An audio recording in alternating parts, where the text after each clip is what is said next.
ಕಾರ್ಮಿಕರ ರಾಜ್ಯ ಸಮಿತಿಯ ಪರವಾಗಿ ಕ್ರಾಂತಿಕಾರಿ ಶುಭಾಶಯಗಳನ್ನು ಕೋರ್ತೇನೆ. ಬಂಧುಗಳೇ, ಯಾರಾದ್ರೂ ಶುಭ ಕೋರುವಾಗ ಒಂದು ಚಪ್ಪಾಳೆ ಯಾರ ತಟ್ರಿ. ಏನೆಲ್ಲರೂ ಹಾಲಲ್ಲೇ ಇದ್ದೀರಾ ಪ್ರತಿನಿಧಿಗಳು? ಯಾಕೋ ನಾನು ಮೊದಲಿಗೆ ಕಾಮ್ರೇಡ್ BTR ಅವರ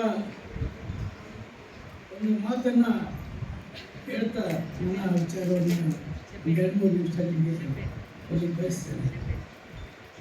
BTR ಅವರು ಗೊತ್ತಿದೆ ನಿಮಗೆ, CITನ ಅಧ್ಯಕ್ಷರಾಗಿದ್ದರು.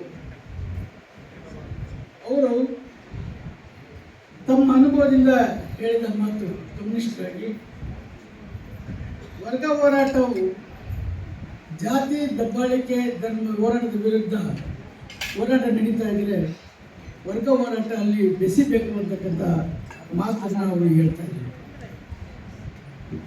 ಇವತ್ತು CIT ಅಂತ ಒಂದು ವರ್ಗ ಸಂಘಟನೆ, ಕಾರ್ಮಿಕ ಸಂಘಟನೆ ರಾಜ್ಯದಲ್ಲಿ ದುಡಿಯುವ ವರ್ಗದ ಹೋರಾಟಗಳನ್ನು ನಡೆಸ್ತಾ ಇರುವಾಗ ದೇಶದ ರಾಜ್ಯದ ರಾಜಕೀಯದ ಪ್ರಮುಖ ಪಾತ್ರವನ್ನು ವಹಿಸ್ತಾ ಇದೆ.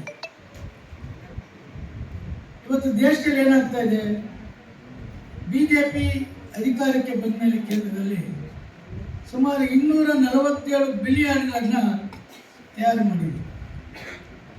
ಆದರೆ ಕಾರ್ಮಿಕ ವರ್ಗದ ಎಲ್ಲ ಹಕ್ಕುಗಳನ್ನು ಕಿತ್ಕೊಂಡು ಇವತ್ತು ಅವ್ರನ್ನ ಕಾಂಟ್ರಾಕ್ಟ್ ವರ್ಕರ್ಸ್ ಆಗಿ ನಿರ್ಮಾಣ ಮಾಡ್ತಕ್ಕಂಥ ಒಂದು ಪ್ರವೃತ್ತಿಯನ್ನು ಇವತ್ತು ನಾವು ನೋಡ್ತಾ ಇದ್ದೀವಿ. ಇದರ ವಿರುದ್ಧ ನಾವು ಹೋರಾಟ ಮಾಡಬೇಕಾಗುತ್ತೆ. ಈ ರೀತಿ ಹೋರಾಟ ಮಾಡುವಾಗ ನಾವು ದಲಿತರ ವಿಚಾರದಲ್ಲಿ ದಲಿತ ಹಕ್ಕುಗಳ ಸಮಿತಿ ಅದೊಂದು ವೇದಿಕೆಯಾಗಿ ಕೆಲಸ ಮಾಡ್ತಾ ಇದೆ. ಸುಮಾರು 2015ರಲ್ಲಿ ಆರಂಭ ಆಗಿರುವಂಥ ಹೋರಾಟ ಇಡೀ ರಾಜ್ಯದಲ್ಲಿ ಹಲವಾರು ದಲಿತರ ಮೇಲಿನ ದೌರ್ಜನ್ಯಗಳನ್ನು ತೆಗೆದುಕೊಂಡು ಹೋರಾಟ ಮಾಡಿದೆ. ಅದರಲ್ಲಿ ಬಹುಮುಖ್ಯವಾಗಿ ಕಾರ್ಮಿಕರ ಬೆಂಬಲದಿಂದ ಕೊಪ್ಪಳದ ಮರಿಕುಂಬೆ ಹೋರಾಟವನ್ನು ಮಾಡಿ 98 ಜನರಿಗೆ ಶಿಕ್ಷೆ ಆಗುವಂಥ ಒಂದು ಮಹಾನ್ ಹೋರಾಟವನ್ನು ನಾವು ನಡೆಸಿದ್ದೇವೆ. ಆ ಹೋರಾಟದ ಫಲ ಕಾರ್ಮಿಕರಿಗೆ ಸಲ್ಲಬೇಕು ಅಂತೇಳಿ ನಾನು ಬಯಸ್ತೇನೆ. ಇನ್ನೊಂದು, ಇವತ್ತು ನಮ್ಮ ರಾಜ್ಯದಲ್ಲಿ ದೇಶದಲ್ಲಿ ಜಾತಿ ತಾರತಮ್ಯ ತೀವ್ರವಾಗ್ತಾ ಇದೆ.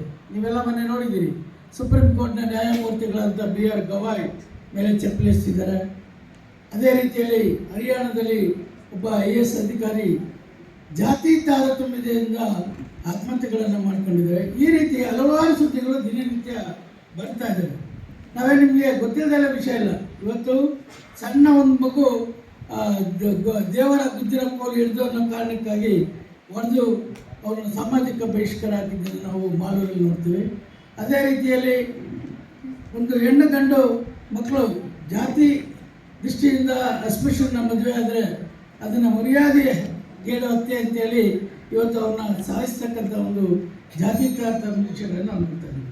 ಹಿಂಗಿರುವಾಗ ನಾವು ಇದು ಜಾತಿ ದೌರ್ಜನ್ಯದ ವಿರುದ್ಧ ಹೋರಾಟ ಮಾಡುವಾಗ ಎಲ್ಲ ಕಡೆಗಳಲ್ಲೂ ಕೂಡ CITನ ಸಂಘಟನೆ ಒಂದು ವರ್ಗ ಸಂಘಟನೆಯಾಗಿ ಜಾತಿ ನಿರ್ಮೂಲನಾ ಹೋರಾಟದಲ್ಲಿ ಭಾಗವಹಿಸಬೇಕು. ಅದರಿಂದ ಮಾತ್ರ ನಾವು ಮುಂದಿನ ದಿನಗಳಲ್ಲಿ ನಾವು ಸಮಾನತೆಯ ದಾರಿಯನ್ನು ಹುಡುಕಲಿಕ್ಕೆ ಸಾಧ್ಯ ಆಗುತ್ತೆ ಅಂತ ಮಾತನ್ನು ಹೇಳ್ತಾ ನನ್ನ ಮಾತನ್ನು ಮುಗಿಸ್ತೇನೆ.